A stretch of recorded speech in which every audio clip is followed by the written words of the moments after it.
Hello and welcome to the Tavern Chat podcast. I am your host, Eric Tenkar, your bartender in the OSR, and this is another in a Designers and Makers series of Fireside Chats. Today, I have with me Janet from World Anvil. Janet. Hey, how are you doing? I'm doing good.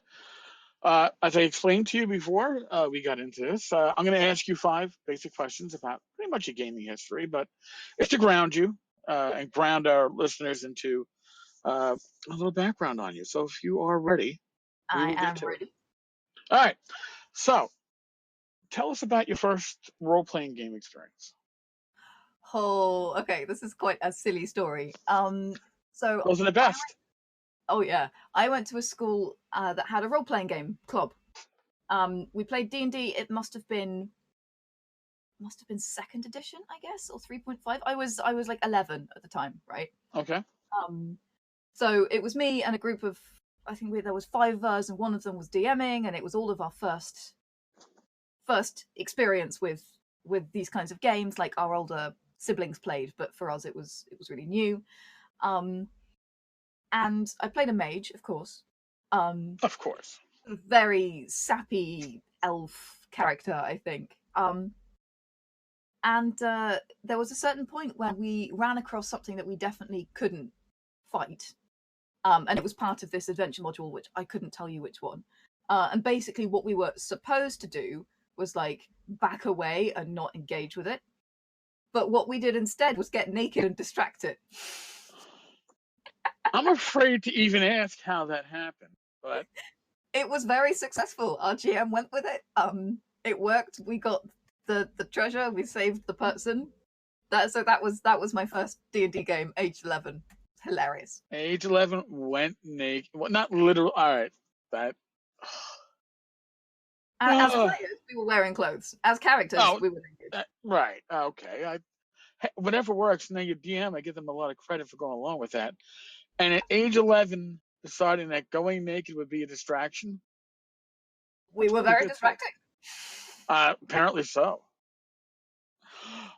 So what is your go-to RPG system these days? Right now it's 5e because I'm doing a couple of campaigns in 5e. I like Alternity very much. I really enjoyed that. As a system, I played a sci-fi campaign in it. It was perfect for that. Okay. I was a fan of Pathfinder. Bit worried about Pathfinder 2. Pathfinder 1 I enjoyed, but what I really liked about that was the premise of Pathfinders themselves. So it was a lot about the world. I wasn't particularly tied to the system. Right. But in general, I'm very sort of narrative based when I play. So I don't mind so much about the system as long as I can tell a damn good story and live a damn good story. The system I don't really mind as long as it sort of makes sense to me. Fair enough. All right, so I got another question for you. Now you came in. How many years ago did you come into gaming? Well, again, like I started playing when I was 11, and now so that's 20 years. Holy crap, that's 20 years ago. Holy crap. Nice. So I'm like 31 now. And then I didn't play for ages. And then when I met Dimitri, who is now my husband and sitting very silently next to me, he may or may not speak during this. We will find out. Hello. There we go. There we go. The man husband. So when I met Dimitri and he started telling me that he played D&D, I was, I knew how much fun it was. I was really excited, and we started playing campaigns again. But that was 7 years ago now. So that was when I got back into it, and since then I've been playing off and on. I've done a bunch of campaigns. Would never leave it again. God bless. I understand that very well. All right. So you came in 20 years ago. So you came in, 2E had just wrapped up. 3rd edition had just kicked off a few years prior, if I remember right. Because that's when I took my leave of gaming for a while because of work issues. Sure. But, so did you ever play basic D&D? No, I Where, don't think so. all right. Well, basic D&D, uh, obviously a lot less classes than Third Edition or Pathfinder, but your non-human races were a class unto themselves. So every elf was an elf class. They weren't a fighter, a cleric, or a magic user, or a thief. They were pretty much like a fighter magic user combination. Dwarves were all fighters. When you play in your games as a player, how deep an option do you want? Do you want a multitude of classes, or do you prefer something like the traditional tropes or an iconic elf or fighter or whatever? I'm a big believer in mixing things up. So Dimitri is very often my game master, and one of the things he hates most is when I start talking about character concepts, and I'm like, I'm going to be an orc bard, and he's like, no. I'm going to be a halfling barbarian, no. Um, so we go through this for a while, and finally I come up with a concept that is wacky enough that I am happy, but is normal enough that Dimitri is happy, and then we can play. And this usually takes about 2 weeks of me going through all of the ridiculous things. Like, I'm gonna play, I don't know, like a water elemental that's afraid of water or something, and Dimitri says no. I'm one of those players. I'm very well behaved once I'm at the table, but I go a little crazy in concept. So I'd rather stay away from the archetypes, just because I feel like they've been done so much that I want to explore something new. So that's usually my approach. Is like, what angle can I use? Like, how can I make this something that is unique to me and is going to be an interesting game for me? Fair enough. That makes a lot of sense. And God bless your husband for being able to make those compromises in the end. He's a I'm patient gonna. man. He has to be. All right. Next question, and it's certainly gaming related. Uh, the whole idea of save or die, where a single saving throw can mean your character's life or death, regardless of hit points or level. Some people love it, some people despise it. Where do you stand on it? I think it depends on the kind of campaign you're playing, and it depends how invested you are in the campaign. Like, nobody minds losing a first level character that they've not really bonded with yet. In fact, it happens. I was playing a game with Guy Sklanders, who is the face of How to Be a Great GM. He's one of our affiliates, and he's awesome. And we were playing, and right at the end of the one shot campaign, my character died, and I was sad. But you know what? It happens. It's okay. I made the character 2 minutes before the game. And even though we'd grown close, I was okay with it. If that had been a 12th level character, I would have lost my shit. So I think it depends a lot on, and maybe that's what your GM wants. Like, maybe that's the experience he's trying to give to you. But I think it depends so much on where you are within the campaign and these kinds of things as to whether it's a good idea or not. And also how far the campaign still has to go, because you don't want to stop a story in the middle, and what the GM's plan is then. So if the character dies, if you get a TPK because you missed the saving throw or whatever it is, then what is the story stopped? What happens? Does evil triumph over good? Because to me, that's not a good story. So these are the considerations. So if the DM has a plan, I think it can be really effective. So if, for example, if the DM sees you playing multiple characters, some of whom die, but eventually you reach the objective, whatever that objective is, fantastic.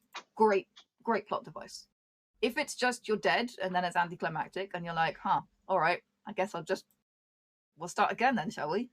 If you haven't realized it already, Janet is very loose when it comes to rules and very adamant when it comes to story. Yeah. And that's something that defines her. She plays every system depending on what will add to her personal, essentially, collection of weirdness of characters and beauty of stories. Yeah, I'm a writer in my spare time. So for me, it's all about the story, not just the character that I'm playing and their role within the story, but the story as a living thing from by itself. So that's how I make my decisions about the campaign that I'm playing. And I realize as I'm saying that I sound like a complete nutcase, but Probably she is, but it's a different story. But that's one of the more detailed answers I've gotten to that. People often go on the emotional level of it, and like you said, if it's a one shot, if it's a short campaign, if it's at a convention, it's one thing. If it's a campaign you expect to be running for years, character death is certainly rough, especially when you don't have much of a control over it. right, exactly. I've always, my thought on the whole save or die concept is it's like spice. If you use too much of it, you ruin the dish. Yeah. If if it's not there at all, it might be bland. Yeah. But it should also, it should never be a total surprise. I mean, if you're going for the big MacGuffin at the end, and it's obvious, it looks unprotected. Yeah. Well, there's a good chance that there's something you should be looking for that may cause save or die. I don't like the idea of a random trap in a dungeon hallway could kill you. Yeah, exactly. It has to tie into the story and the epicness. But the other thing I would say about that is it depends what death means. Because in D&D, death is not it's not forever. Like, you can be brought back in various ways. There are things you can do. In some worlds, death is forever. And then I would say save or die is a very different mechanic, because when there's no revolving door to the afterlife, it's a much more finite thing, and you need to use it in a different way.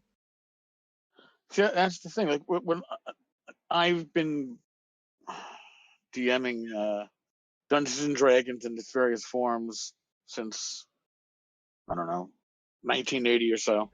Yeah. And I've never liked the idea of the whole revolving door of death. That take the body and bring him to the nearest cleric, and the cleric will heal him. Because especially in the older systems, like AD&D, raised dead and resurrection cost that cleric years of his life. So, careless adventurers are not going to simply get resurrected because or raised simply because they want to, when the cleric has to give up years of his time on Earth, or whatever the planet you're playing on. So I'd rather in general my players die, not my players die, the characters die. But It's an important distinction. Yeah, I could get in trouble for the first one, but I'd rather I'd rather character death be based upon the character's decisions, and for the most part, and less randomness. They should go, oh shit, probably shouldn't have done that, as opposed to, fuck, who knew that was coming? Right. I think that it is always about the mechanics are trying to support the idea of having raised stakes. Yeah. If you know that death is an option, you should be more careful, and you will find ways to make the drama in a scene more importantly about the drama than effectively being the crazy hobo that goes there, murder hobo, and just goes there to kill stuff. And I think that is what it's trying to prevent as a system. Well, the crazy hobo is always a lot of fun. Sorry, a little bias on my end. No, fair enough. All right. Let's get to the final question, and then we'll get to the hex crawl aspect of this. Oh yeah. All right. So you came into gaming at about 11 years old. Yeah. It's now 20 years later. Uh, Uh-huh. So what would the 11-year-old you think if they could see what you'd be doing in the gaming hobby at this point in your life? she would lose her shit. Partly, I think she'd be furious with me because 11-year-old me was absolutely convinced that she was going to be a musician. And she would look at me now and being like, "You sold out, man. You sold out." But at the same time, like, I don't think 11-year-old me even sort of realized that I could do what we're doing now, which is basically helping people succeed in the world of writing and D&D and like tabletop RPGs and stuff. So I think in a way she'd be like, "You sold out, man, you sold out," but in another way she'd be pretty freaking impressed. So I'm happy with that. I can reconcile that with 11-year-old me. Nice. All right. Well, that leads us to our next part of this conversation then. Exactly. Explain to the audience exactly what it is that you are doing in the hobby these days. Because I find it very interesting. You mean with World Anvil? Of course. Yeah. So I don't know do you know the backstory of World Anvil? I do not know the backstory of World Anvil. So, in it's hilarious. In like June of 2017, I was trying to write a book, and I was failing because I was trying to write an enormous epic fantasy book with races and history and geography and just so much world building, and I was just losing track of the world building the whole time. And Dimitri looked on at this and he was like, "Huh, I can see you're struggling. Let me help you." Okay. So he started thinking about how he could make something that would help me track all the world building behind my novels, track the plots a little bit, this kind of stuff. He started building it. He talked to a friend of his who was a DM. Dimitri himself is a DM. He's been playing tabletop role-playing games since he was about 6, I think. 7. You know, we've always been really involved with the hobby. And he showed this sort of prototype of World Anvil to his friend, and his friend was like, "Oh my god, I need this for my GMing, like to keep track of everything, because dear god, if I have to write something else on a napkin and then lose it, I'm gonna lose my mind." And so yeah, it really, like, that was the start. It's like the biggest present I never asked for. And it started as a hobby, just sort of running this website that helped people keep track of their world building. And from there it just got really crazy. So these days World Anvil is a world building platform. It's a campaign manager. It's got interactive maps. It helps DMs plan their plots and put together their homebrew campaigns and then run them. We've got a digital storytelling screen. So you can have all of your notes in front of you. It's like having the DM screen at your table, but on World Anvil. So you just have one tab open and everything is in there that you need. And for novelists, it helps them keep track of the worlds behind. Like, so behind the book, behind the series, that a lot of the concept stuff. I write my writing journals in World Anvil as well. So if I'm at a point that I'm stuck, I will sit down and journal in World Anvil, because it means I can at in all the characters and mention in everything, so that when I go back to the journal later, I know what I was talking about. So that's really what it's become, is this sort of support mechanism for creatives, which is pretty cool. So that's what we're doing in the hobby right now. We're supporting other people to do world building and then to release their stuff to the world if they want to. Hex has shown me a few shots and I guess not just live screen shares of him going with the World Anvil software and zooming in on things like Bard's Gate, which he's uploaded. Yeah. And it blows my mind. Pretty cool, huh? It is extremely cool. And how much you can drill into it, how deep you can go. Yeah, like that's one of the things I really like about it is something that one struggles with, something I struggled with, and something that a lot of people struggle with world building is granularity. So having the feeling of scope and knowing how big something is and having that big picture, and also having those granular details.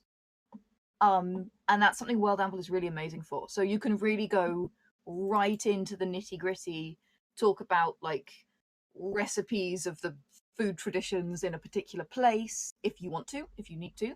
And you can also talk about massive geological superstructures if you want to. Like you have that ability, and then you can keep track of it all.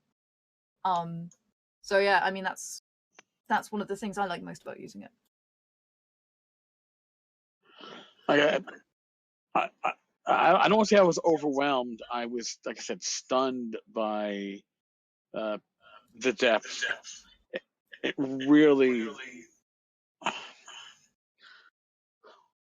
is beyond anything that I've ever played with. I've used some campaign management software, and I've used VTTs. Sure. So I'm not. What's the word I'm looking for? I'm not a total novice to this, but I just think it's amazing, how far you've come with this. Thank you so much. I call World Anvil my baby, and it's a big, needy baby. Dimitri and I are both working on it super hard. It's of course it's only been up for a year and a half, so we are still technically in beta. I keep having to remind people of this. But you're still in beta? Yeah, it's not. This is not even its final form. Not even close to what it's supposed to be. So Wow. One of the things we're really looking forward to is improving the user experience, because Dimitri is actually a user experience designer, but he's also the only programmer working on the thing right now. So he doesn't have time to do the user experience. He's just trying to get the features out so that we have the thing in a place that we want it. So like it's so nice of you, and your words are so kind, but we're not done yet. Do you know what I mean?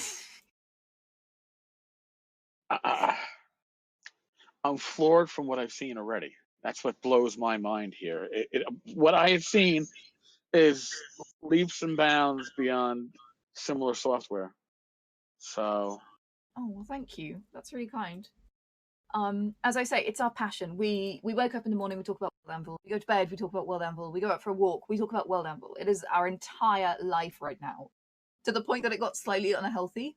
And we've been taking steps to restore work-life balance so that we actually have some life. Even a little bit would be nice. All right, so if it's still in beta, what are the current plans for it? Where is it going? We have, as I say, we have a big user experience update coming up.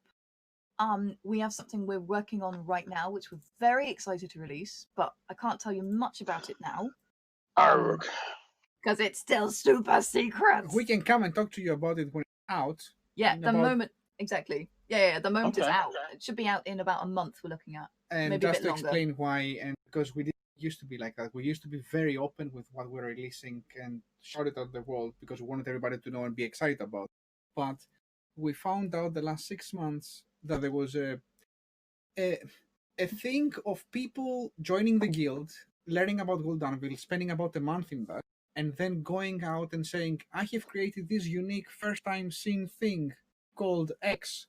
And we'd be like, well, we made that like 6 months ago and you were in a guild, so you definitely know that. So this is lies, but thanks. So we're trying to at least have the ability to show that we created something, ourselves and not something being copying or something, because that was the perception that was being created. Yeah, exactly. So we saw this a lot, that people would come in and just sort of verbatim take our features and then say that they were new, and we'd be like, well, they're not new. So we've started being a little bit more careful about when we do feature release. Before the things are released, we don't want to talk too much in public, because we want to get the thing out and be like, well, we developed this, rather than somebody else trying to take the credit. I think it's fair enough. We spend a lot of time working on these things. About 16 hours a day. Right. I believe the effort into it. And yes. I've heard I've heard a similar story from one of the VTT guys that he discussed what was in the works for his VTT with a bigger player in the industry, and then before you know it, the bigger player is releasing those features. Yeah. I mean, it is the way of the world, and that's okay. But again, we're so new at this. We haven't done anything like this before. So there's been a learning curve, and that's one of the things that we learned along the way is, some cards keep close to your chest, not in a malicious way, but just to make sure that you get the credit for the things that you do when they come out, basically. Apart from that, we are going to have a calendars update. It has been much requested. Dimitri's still racking his brain on exactly what that's going to look like, because the thing with calendars is that everyone has their own unique idea of what they are and what they should do, and everyone thinks that their idea is the only idea, and they don't see anyone else's ideas, if you see what I mean. So everyone's like, this is what calendars should be, and then you get like 5 different answers. So we're still having to think about what we want it to do and how we're going to implement it, but it's gonna complement the timeline system that we already have, and basically increase usability on that front. We also have an RPG update coming out. We have a writers update coming out, which I am super excited about. And I'm trying to think what else is in the roadmap for the year. Oh, many. We'll be opening up effectively all the assets in World Anvil into people that want to use it to be able to create applications or to be able to put their own assets in their own websites. Oh, yeah.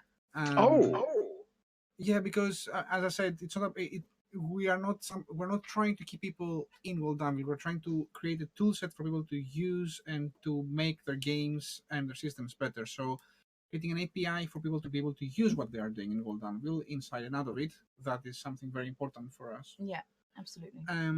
We have a lot of updates that come soon not soon, but soonish, when it comes to the way that people are able to create their own homebrew systems, which also is a very important one. We've done the very first steps a month ago with allowing people to have a lot of, essentially the ability to create their own character sheet templates and then build from them whatever they want as well to have in their systems. And finally, I think that one of the biggest things that will be coming in World Anvil in the near future is the ability for storytellers to create effectively a better organization on their system and to have even more power in terms of creating content for their players and displaying it to them. Wow. That is a large amount of content coming up. And it's not even revealing the content you can't talk to me about. No, the very big one is not actually revealed, and that's the very, very big one. The other thing that a lot of people ask us about is, are we going to have an app? And yes, there will be probably an app coming late 2019, early 2020. It's going to be a mobile application. It's going to be a light version, LITE, which means it's going to have some functionality, but obviously we don't want to break people's phones, so we don't want to put the whole of World Anvil on your phone. That would just be a disaster. So yeah, that's coming. Oh, and of course the Sage update, which we just released, which basically helps people monetize their work, monetize their world building. It gives all sorts of different ways to give privileged access to people who want to see your things.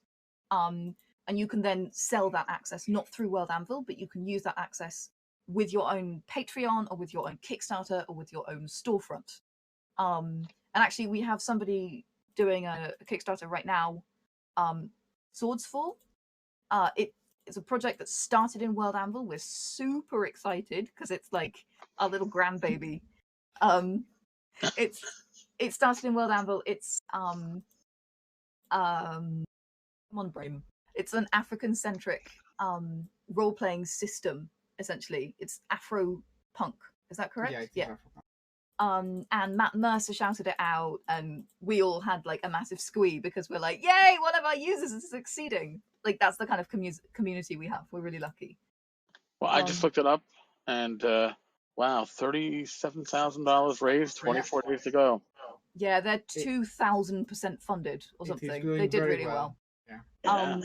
And I expect this is the first of many Kickstarters to come out of World Anvil, because there are a lot of worlds who are at that point where they're ready to release, almost ready to release. Ethnos is another one, which is one of the internal worlds of World Anvil, but they're just about to do a Kickstarter, I think. I'm really excited to see that. So, well, let's not put words in their mouth. Yeah, I don't want to stress them out, right? I know it's their plan in the future. But yeah, I mean, like seeing members of our community using it as a professional tool to really succeed. I mean, as Frog God Games, in fact, as well. Yeah, exactly. Frog God Games as well is, as you know, is doing their latest Kickstarter release using World Anvil as well. We're just so freaking thrilled that we've found a way to help people release their content. Because you have to understand that this was never the plan. Like there was no idea when we started about a year and a half ago that this would. We didn't say let's build a business and make money. We're like, we need a tool to do our storytelling and our RPG gaming easier, and I would like to have a place that I can build my worlds, because my biggest problem always was that I would build worlds for my RPG games, because I'm the kind of person who likes to homebrew, and either if the campaign is finished, I would be losing my notebooks, or I will see them and I wouldn't be able to even read what I wrote in there, or I would have tried to do it with docs and like Google Docs, and then I would have like thousands and thousands of like pages of something that I cannot really search for. So it goes kind of like lost content and things that you cannot really, I mean, you cannot use it, it might as well not be there effectively. And that's what we try to tackle. And then it just happened that effectively we went from 1 user in October 2017 to 200,000 users last month. So yeah. Wow. Yeah, the growth has been real and startling, frankly. And what I love is that your initial vision didn't really bring you to that 200,000 mark. You know, that's what I find to be even more special. You know, the community made your growth. Yeah, no, absolutely. But we've always been super community focused. Like all of our development is based on what the community tells us. So it's all community driven. We run community competitions for the community, which are run by our community leaders. And yeah, I mean, that's always been our focus, because of course the thing that we wanted to do was to help people. So the community is an integral part of that. And they're just freaking amazing. Like the world building, the spirit of like camaraderie and the support is absolutely exceptional. We are so lucky. Well, that's awesome. Now, what would the pricing be on this for somebody if they wanted to join the World Anvil? Well, first of all, World Anvil is free. Well, if you want to keep your worlds public, it's completely free, and it will always be. Nice. The 3% of amazing people who are paying for World Anvil pay anything between $3 a month, actually $2.75 if they have a journeyman for 12 months, all the way to $200 if they are a patron of us. But Titan! Yes, but in truth, you can get all the features that you will ever need to be a world builder or a storyteller with a big group for $9.75 a month, and that becomes actually about $7 if you take it for 12 months. That is the answer, the simplest answer. The fact that you can play with this for free is That was amazing. always the idea. You know what saddens me? That I get emails sometimes from people saying, "Can I get essentially the paid version for free?" And I was like, or for example, for free for some days. And I was like, "You have all the features apart from privacy already. There are some advanced features you don't get access to, but you can learn World Anvil without even having to touch them." And that is our modus operandi, that we have to support people into creating whatever they want, and we want to do that for free. Of course, we cannot give everything out for free, because, as we just said, we have 2 people here that work 16 hours a day. We are essentially paying for another 5 people to provide design for us or support for the community as much as we can. And we need to essentially have a way to support also a project that costs a lot of money every month. Yeah. It is as simple as that. We wish everything goes for free, but it's simply impossible. It's as simple as that. Yeah. I mean, we just had to upgrade our storage again because you know what? We have 200,000 users, and even if they only put one image each, that's already an awful lot of space. Yep. And something that a lot of people forget, and when they come to complain at me, oh, why can't I have this for free, or why can't I have that for free? And I always get a bit sad because, as I said before, World Anvil is my baby, and when people complain about my baby, I'm like, but it's my baby.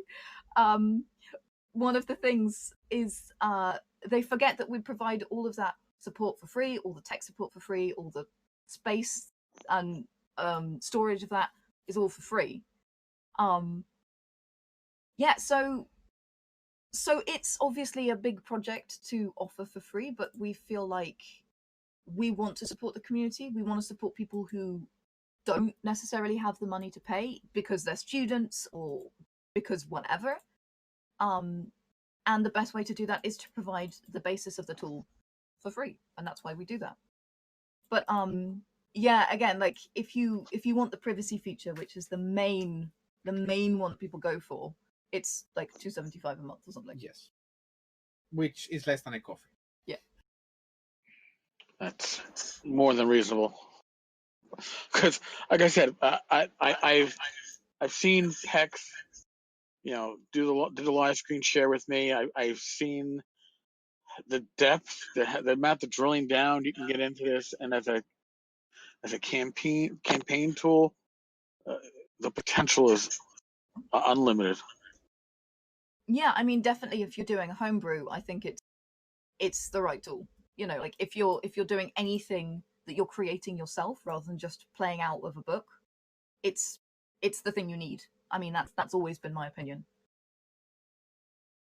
That's amazing. I mean, and that's just from my looking at it from the outside. Now you've convinced me I have to look at it from the inside. I got to start playing with it. You've converted me. It's like, there we go. That's the dream. I've been assimilated like the Borg in Star Trek. Wow. I'm sorry. It's not often that I get speechless, but to offer so much for, basically an unlimited amount of free-to-play time to learn the system, to learn how it all works, before you even have to invest any money as a user, is awesome. And I'm big on that. I'm an OSR gamer. I'm very big on having free options to get people into using certain rule sets, but at the same time having the ability to upgrade to a paid version, whether it's a full color or art-filled PDF as opposed to a stripped down PDF, or moving on to the printed version to use at your table. Free to try is, to me, always a huge selling point. Yeah, and again, like there are people who can't afford $2 a month. Like we have a bunch of students, we have some young people. I was written to the other day by a girl who's 11, who's just started writing a book, and she's writing it with her mother, and they're using World Anvil together. Awesome. And do you know what? If they want to do that with a freemium version, fantastic. That's awesome. That's fantastic. And if they want something more serious and more rigorous, then fine, they can pay $2. But yeah, like the fact that that little 11-year-old girl can start writing a book just using World Anvil for free, I think is super important. Well, that's great. I mean, so obviously on the blog side, I'm going to have to be doing a user's review on this in a couple of weeks after I get my feet wet. And after PEX calms down, a number of interviews I got to do, so I have a little free time. But that'll happen. PEX will never calm down. PEX is awesome. I think the power behind the throne here at All Things Tavern. But so now, if your major update's coming out in about a month, obviously we're going to have you back. Oh, well, we'd be thrilled. Yeah, I love sitting by the fire and having a chat. So, yeah, absolutely. It's a very exciting one. Again, I can't tell you very much right now, but I know that's okay. That's okay. We have teased the audience, and that's awesome. So we've teased them now. Let's not make them mad. No. You wouldn't like them when they're angry. But in all seriousness, yes, we're going to have you back because uh, not even knowing what the update is, the fact that you have to keep it close to your chest right now or close to your vest in the next month or so, I'm expecting it's going to be a significant update. And I'd love to talk about it. I'd love to talk about World Anvil after I get a chance to play around with it a little bit, maybe plug in one of my homebrew maps that I've worked on. Oh yeah, absolutely. It's the maps actually is one of my favorite things because of the amount of interactive functionality you can have with them. And that's nice as a DM because you can like remember where everything is and this kind of stuff. But it's even better for your players because you can give them the map and be like, "Here you are, click around and explore. This is what you know." And it gives your players that, like, rather than presenting them with a block of text where they're like, too long, didn't read. You can just like give them the clicky aroundy map and they can click around and read snippets about the different locations, and it's a much more intuitive way of learning about a space as well. Oh, certainly. It combines the visual and the reading at one spot, as opposed to looking back and forth and trying to match them up between the two. Oh god, yeah, the page flipping. Oh yeah. Don't we all love that? My desk is always very messy, so when I'm doing the page flipping, I always end up with like, and there's a fork holding open one page, and there's like a hair tie holding open another page, and like this random collection of objects shoved in the book so that I can find the different pages.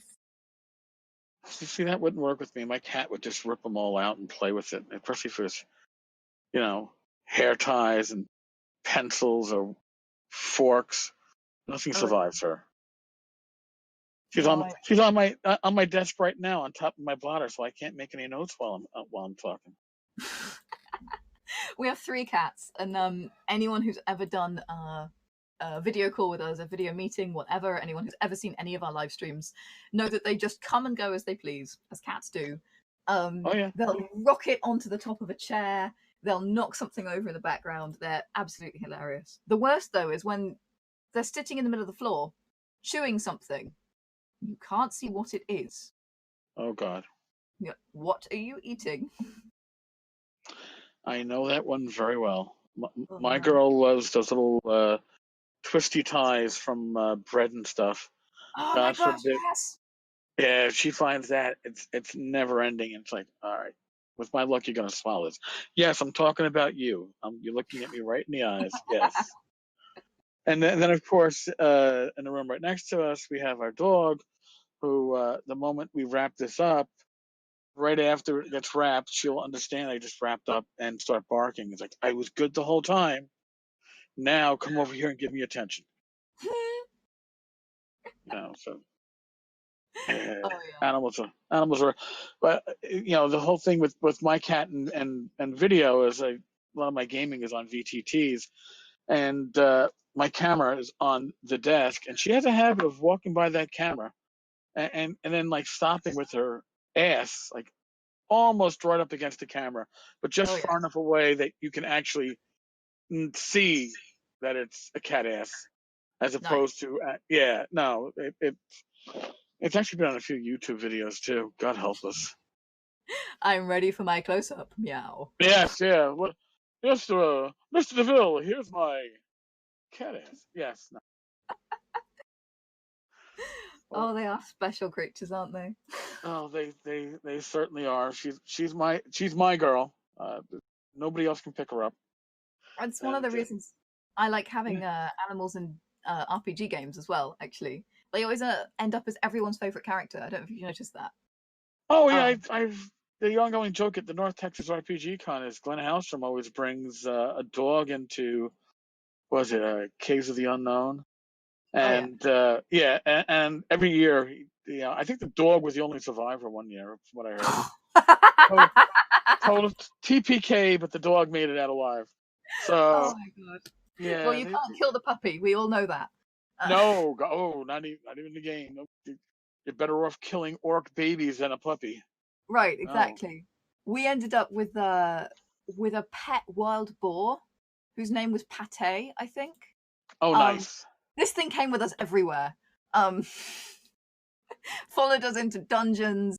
just like came and hung out with us. It was everybody's favorite character, and one of the NPCs died, and we were sad. But like, if Pate had died, we'd have lost our shit. Yeah, because animals in game or in real life, they become your family. They become your kids. Yeah, absolutely.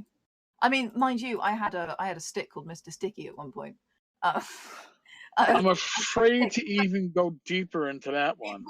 It was a quarterstaff. My character had a quarterstaff, and okay. She was very cautious, and she sort of poked everything before she engaged. It was sort of one of her personality quirks. And the day she lost that staff was a bad day, where the DM was like, "Yeah, it's gone. Sorry, I've taken that away from you now." You're gonna have like Mr. Stick number 2. Right. Yeah, it's not the same. The second. You'll never Junior. replace my quarterstaff. Oh, look, another tree limb. It's just not the same. Right, exactly. It's not Mr. Sticky. Anyway, yeah. The things our characters do, right? Yep. Wow. Well, I want to thank both of you taking time out of your day to drop in here for our little fireside chat. I really appreciate it. Oh, our pleasure. It's been nice. really fun. And that's the whole reason why we call them fireside chats. Interviews are just too formal. So somebody suggested fireside chat because, that way it's just you're hanging out. Yeah, less Demi's stress right. too. It's less intimidating as well. It is. It's like an interview. Oh my God, fireside chat. It's like going down to the pub. Pulling up a stool, sitting next to the fire, drinking your beer or your scotch, and yapping to friends.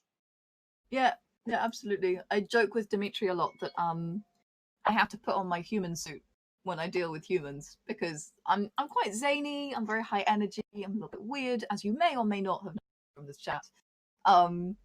And there's a lot of times when we have meetings where I feel like I have to be an adult human, and it's tough. But I have not felt like that this whole chat, so that's been great. I have left the human suit on the shelf. That's because I've never been an adult human. It kind of works out pretty well. I might have a kid that's 25, but trust me, I feel younger than him in a lot of ways. So, the best thing about retirement is that you can give up some of those responsibilities of being an adult human. I can imagine that. Yeah. So, well, again, thank you both. This has been really good. Oh, so now you do know that you have to reach out to Pex in a couple of weeks, and we got to work out a follow-up. Yeah, we will let Pex know when we're about to drop the secret project. I think everybody will know when we're about to. Everybody will know. Sounds like a plan. Well, again, thank you both. I've had a blast. To my audience that's listening, this has been great. We will find out more in about a month, give or take, about the big secret. On that note, I'm going to bid everybody adieu. As usual, God bless. Roll your dice well. And I will talk with you all tomorrow.